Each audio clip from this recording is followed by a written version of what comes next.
Welcome back नाजरीन। We were talking about the PTI economic vision और हमारे पास इस वक्त कैप्टिव हैं जहांगीर तरीन साहब, जिन्होंने कहीं जाना भी है लेकिन हम पकड़ के बैठे हुए हैं क्योंकि बड़ी इंपॉर्टेंट चीज़ है and I think this has to the public watches it.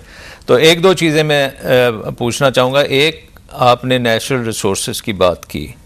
We are embroiled in a almost a legal battle at the international level on Ricochet, which is a huge copper deposit. उसके ऊपर हम नहीं कर सके. There's a world class investor over here, but we have messed it up. Number one, तो उसके ऊपर आप अपना कुछ बताएं. Number two, पाकिस्तान में अर्बनाइजेशन और हमारे शहरों का बहुत बड़ा एक इकोनॉमिक ग्रोथ के लिए they can be the engines of growth. Pakistan is now becoming more and more urban. And urbanization बड़ी हो रही है. तो I would like you to comment on what do you foresee the role of cities, particularly big cities, and we have almost 15 cities which are million and above. तो उनका क्या role? पहले recording देखें, अगर हमें फॉरेन इन्वेस्टमेंट ज़रूर चाहिए होती है, कोई मुल्क इस ग्लोबल एनवायरनमेंट में नहीं चल सकता उसके बगैर। उसके अलावा इवन फॉर प्राइवेट इन्वेस्टमेंट सबसे बुनियादी चीज़ है रूल ऑफ लॉ। कॉन्ट्रैक्ट की अगर सैंक्टिटी नहीं होगी शाह साहब, तो कौन सा कॉन्ट्रैक्ट साइन करेगा आगे? एब्सोल्युटली। आज ये हाल है कि अब रेकोदेक एक है, आपने एक कॉन्ट्रैक्ट साइन किया है, उसमें आपको अगर प्रॉब्लम है, इलीगल है, आप उनसे बैठ के बात करें, but you can't reject contract. जिन लोगों ने इतना खर्चा भी किया हुआ है, आप कहें जी this is not good contract, they will sit and talk to you. However, how long would it take you to resolve let's say recording? What would you do? If you can't do it in 6 months, we will never do it. दूसरी बात यह है कि contract की sanctity की बात कर रहा हूँ, सिर्फ फॉरेनर्स के लिए नहीं है। जो आईपीपीज में जिन लोगों ने इन्वेस्ट किया है, एक बाकायदा साइन कॉन्ट्रैक्ट है, we have to follow the contract. ये थोड़े है कि जब वो कॉन्ट्रैक्ट हम फॉलो ना करें, पैसे देना उनको, फिर वो जब आपको सॉवरेन गारंटी वो उस पर आपको कहें कि अभी अंडर द सॉवरेन गारंटी हम इन्वोक करें सॉवरेन गारंटी को, तो हम कहें कि तुम्हारी ऐसी की तैसी, हाउ डेयर यू। ये मुल्क यूं नहीं चलते। इसीलिए इस मुल्क में इन्वेस्टमेंट खत्म हो गई है। कोई इस वक्त इन्वेस्टमेंट एनर्जी सेक्टर में तो बिल्कुल नहीं हो रही है, और ये जो गैप है इस वक्त, ये 11,000 मेगावाट का 5 साल में हो जाएगा अगर थिंग्स एज यूजुअल चलते रहे। अगर इस किस्म की हुकूमत रही, 11,000 मेगावाट का हो जाएगा। बिकॉज आप बताएं कि आज कौन सा बेवकूफ आदमी होगा जो इन एनर्जी सेक्टर में इन्वेस्ट करेगा? So sanctity of contract will be number one. It has to be. What about your urbanization? Karachi का क्या solution निकालेंगे आप? अर्बनाइजेशन में अगेन हम तो हर चीज़ जो भी हमने तजज़िया किया है, उसकी mother of all problem governance आ जाती है। क्या हुआ हमारे शहरों के साथ? हमारे शहरों में उन्होंने कहा जी म्यूनसिपैलिटी काम नहीं कर सकती, LDA बना दो, MDA बना दो, डेवलपमेंट एजेंसीज बना दो, उनसे ले लो।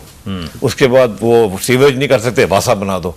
और तमाम ताकत कौन ले जाता है? प्रोविंशियल हेडक्वार्टर, चीफ मिनिस्टर्स तमाम ताकत अपने पास रखते हैं, काबीना अपने पास ताकत रखती है। ये चीज़ चेंज होनी है। अगर सिटीज़ ने बनना है इंजन ऑफ ग्रोथ, तो हमें वही करना पड़ेगा जो दुनिया करती है। शाह साहब, दुनिया क्या करती है कि सिटी गवर्नमेंट के को एम्पावर करते हैं।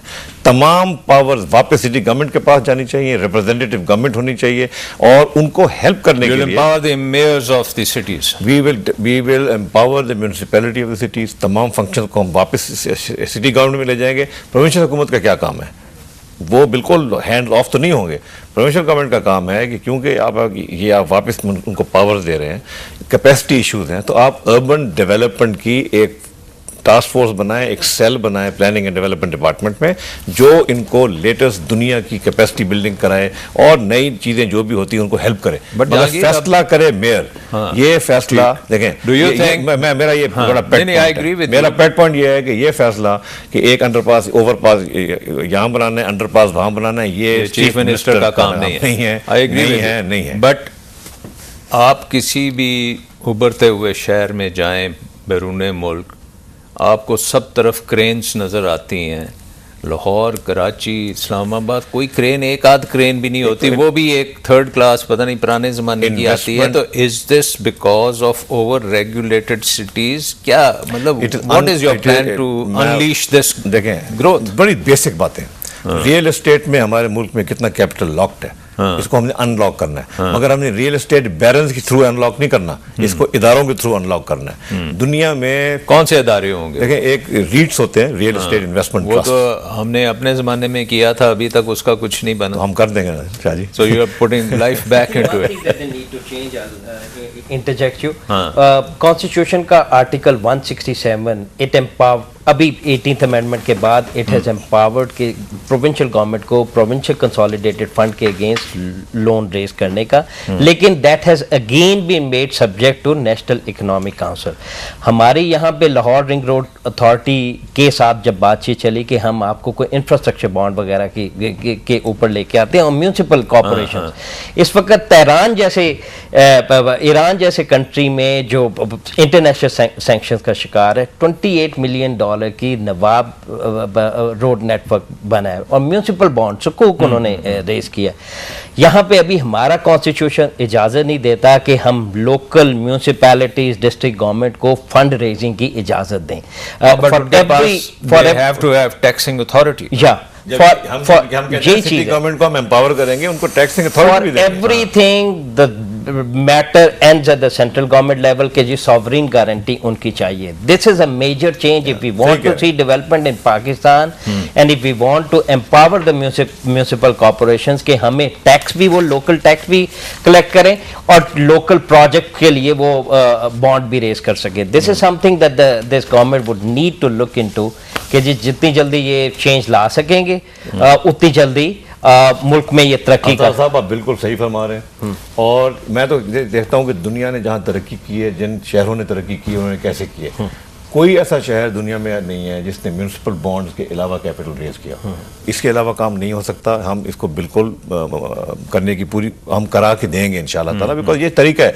जितनी इन्वेस्टमेंट हमारे शहरों में चाहिए, मास ट्रांजिट में फॉर इंस्टेंस इन्वेस्टमेंट चाहिए आपको। हर आपके बड़े शहर में जब तक मास ट्रांजिट सिस्टम नहीं बनाएंगे वो शहर कामयाब नहीं हो सकता। कभी भी आप इतने ब्रिजेस, कभी भी आप इतनी सड़कें चौड़ी नहीं कर सकते जब तक कि आप मास ट्रांजिट नहीं बनाएंगे। और I think you have to empower the people of the cities to do things. I mean उनको आप पार्टनरशिप में लें, ये इंफ्रास्ट्रक्चर पब्लिक प्राइवेट पार्टनरशिप्स करें। जितनी भी हमने आर्गुमेंट्स किए हैं, जितनी भी डिस्कशन की है, बुनियाद वहीं आती है कि जो लीडरशिप है सियासी पार्टीज की, जब ये हुकूमत में आए अपनी पावर लेके और इदारों को दे।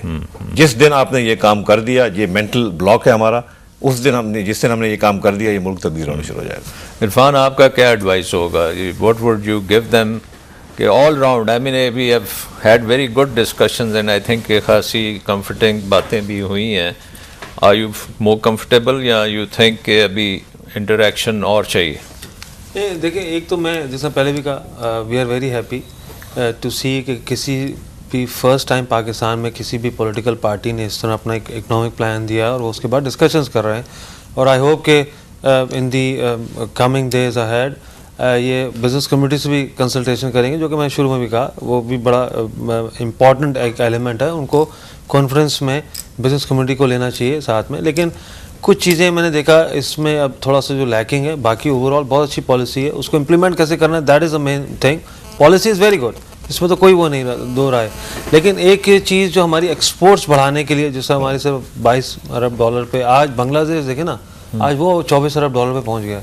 तो हमें इसी तरह हमारी जो करेंसी की जो वैल्यू है वो डिप्लीट हो रही है, वो उसको कंट्रोल करने के लिए कोई इस तरह के मेजर्स हमने नहीं देखे। कुछ I think when you look at this थोड़ा सा इनवर्ड लुकिंग है, we have to be more outward looking. I think वो exports and foreign development authority हमें ज़्यादा थोड़ा सा करना की ज़रूरत है। ट्रू, ट्रेड डेवलपमेंट अथॉरिटी को रिवैम्प करने की ज़रूरत है। हमें ज़रूरत इस वक्त, जिस तरह मैंने कहा, इस तरह हमने कोई चीज़ ख़ास नहीं देखी कि जो कमर्शियल काउंसलर्स हैं हमारे, जो सिचुएटेड जो भी पूरी दुनिया में जहाँ पे भी बैठे हुए हैं, उनको थोड़ा सा हमें देखने की ज़रूरत है कि वो प्राइवेट सेक्टर से जाएं या वो जो थोड़ा सा मोटिवेटेड हों, वो एक्सपोर्ट्स को या हमारी जो ट्रेड को बढ़ाने के बारे में वो उसकी सलाहियत रखते हो या वो प्रॉपरली उसमें मोटिवेटेड हो।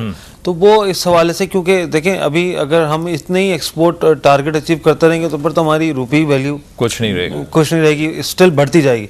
ज़रूरत इस चीज़ की है कि हमें ये 22-22.5 अरब डॉलर को इमीडिएटली हमें 2-3 सालों में डबल इसको करना है। इन कम से कम जीडीपी का 50% तो कम से exports कम में लेना जीडीपी का पड़ेगा। 50% हमें करना पड़ेगा और विदिन 3 इयर्स करना पड़ेगा, अदरवाइज तो देखें इरफान, एक we have to take a very quick break. जी। इस ब्रेक में आप सोच लें कि और क्या चीज़ें आप करना चाहते हैं, because then we have to wrap it up. Will take a short break and Irfan से फिर पूछेंगे और रिकमेंडेशंस क्या हैं।